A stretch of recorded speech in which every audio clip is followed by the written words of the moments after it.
Çocukluğumdan beri bu meslekte yaşadık. Sürdürmeye çalışıyoruz mesleğimizi. Hemen hemen 7 yaşından başladık. Şu yaşa kadar işte sürdürmeye çalışıyoruz. Eskiden bu çarşı hep çalışırdı. Her bir dükkanda 5-6 işçi çalışırdı.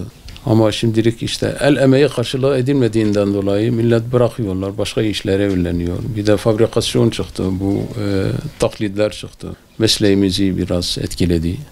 Ama millet yavaş yavaş bakıra yönleniyor. Bakır faydasını öğrenip artık yavaş yavaş yönleniyorlar. Rağbet var bakıra. Bu teflonlar çıktı. Kanserojen içerdiği için millet artık bırakmaya çalışıyorlar. Bakıra yönleniyorlar. Bakırın faydası çoktur. Hem yemekte lezzeti farklı olur. Hem ömrü uzun olur. Tadı farklı olur. Bakır bulunduğu yerde radyasyon içeremez. Böyle bir hikmeti var. Bu mesleğimiz işte baba dede mesleğimizden gelmedir. Zor bir iş olduğu için el emeğidir, göz nurudur. Ondan dolayı millet işte rahata kaçıyorlar. Babam bakır olarak abdest ibriği, güğüm yapıyorlardı. Tencere vesaire mutfak eşyaları hep bakırdı eskiden. Yetişmiyorlardı, yani yetiştirmiyorlardı esnaf bakırı. Plastik yoktu, çelik krom yoktu, alüminyum yoktu. Mutfak eşyaları hep bakırdı. İstiyoruz tabii ki. Bu meslek ölmesin, yani istiyoruz. Çırak yetiştirin işte. Bu meslek gene sürdürülsün istiyoruz. En sonunda bu enflasyon etkiledi. Bakır epeyce yükseldiği için çok para tutuyor. Bir ürünü böyle bu fiyata satmak istiyoruz ama maalesef müşteri kaba geliyor, alamıyor.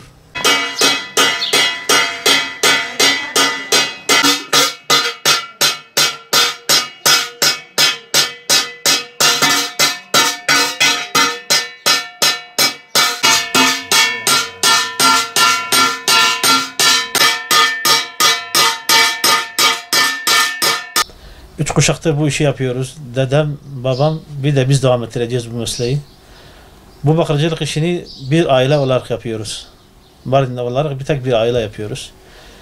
Biz de elimizden gelene kadar devam ettireceğiz inşallah.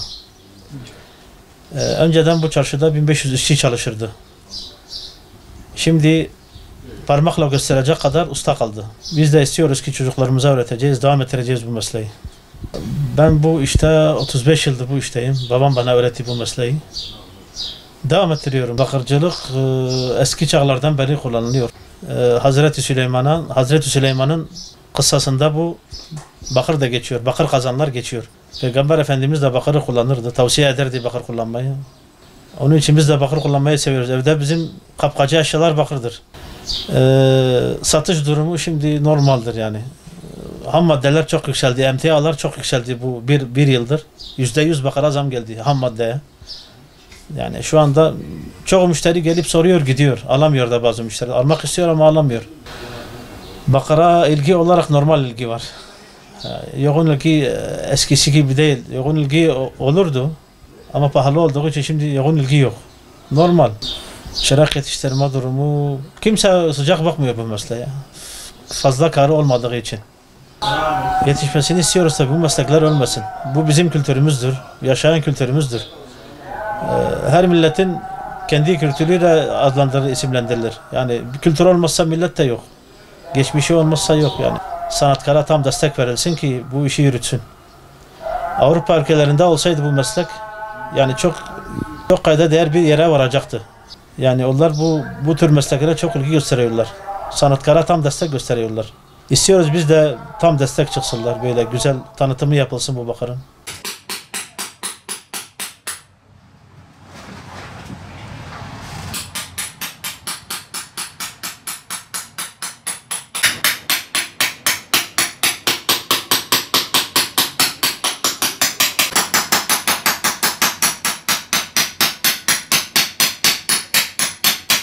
Bakırcılık mesleği babadan oğula geçiyor. Yaklaşık bir 3000 yıllık bir sanat.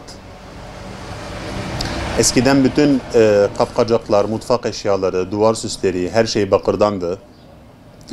İşte son yıllarda bakır unutulmuştu. Hani çelik, cam plastik çıktığı zaman bakır unutuldu.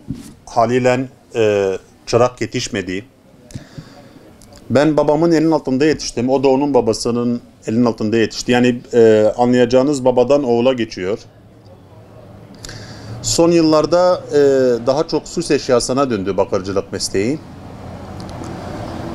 Biz şu anda buraya özgü motifleri yapmaya çalışıyoruz. Mesela hayat ağaçları, şahmeran. Bunları yeniden canlandırmaya çalışıyoruz. Tabii şikayetlerimiz var. Mesela çırak yetişmiyor artık. Bizimki de baba mesleği olduğu için okuldan sonra gelip öğrenmeye çalıştık. Yaklaşık ben 25 yıldır bu işteyim. Yaşım 33. 6-7 yaşından beri babamın yanına geliyordum. Bazen yaptığımız ürünleri o camiye gidince ben tezgahın arkasına geçerdim. Çalışırdım. Geliyordu, bakmadan direkt hurdaya atıyordu. Yani o günden beri ben kendi kendime bir karar verdim. Yani bu işi yapacağım ve mesleğimle gurur duyuyorum dedim. Satış durumu şu anda, yani bakırın ham maddesi yükseldiği için herkes alamıyor artık maalesef. Eskiden biraz daha iyiydi. Şu anda maliyetler çok arttı. Otomatikmen bizim kar oranımız da düştü. Yapacak bir şey yok, bekliyoruz. İnşallah düzelir. Çırak yetişmesini istiyoruz. Yani bu çok önemli, yoksa unutulup gidecek bu meslek. Hani gelecek için bir miras kalmasını istiyoruz. Abim hem kalay hem işleme ustası, ben işleme ustası.